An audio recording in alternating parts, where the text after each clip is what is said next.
Washington appears to be pressuring the Somali government to keep the United Nations mission open. Mogadishu sent a letter to the UN last month demanding that their offices be closed.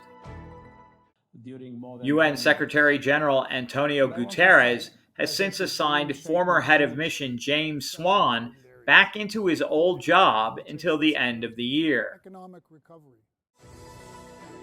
He obviously hopes that Swan can use his relationship to help persuade Mogadishu to keep their offices open. President Hassan Sheikh Mohamud got a call from U.S. Secretary of State Antony Blinken on Saturday.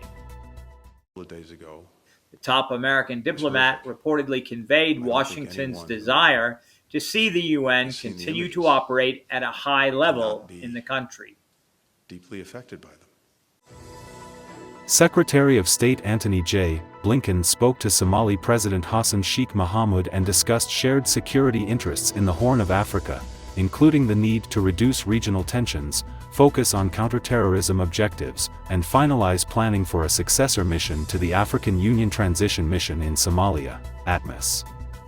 They also discussed the important role of the UN Assistance Mission in Somalia. Hassan Sheikh's government has appeared to soften its stance since the letter to vacate by the end of the year was sent. They have indicated the question is how the UN office will operate moving forward.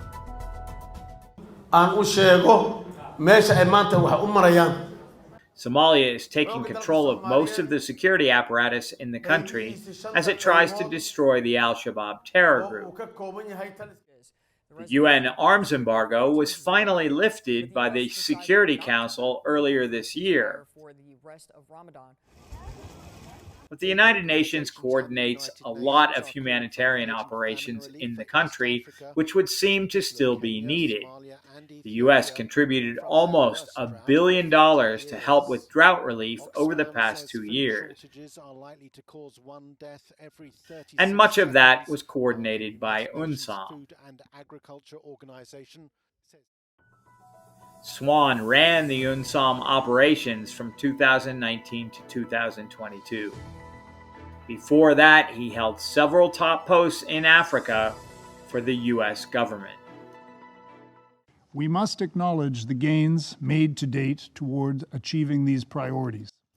ADN TV will continue to report on diplomatic developments affecting Somalia across the globe. Key benchmarks risk falling behind.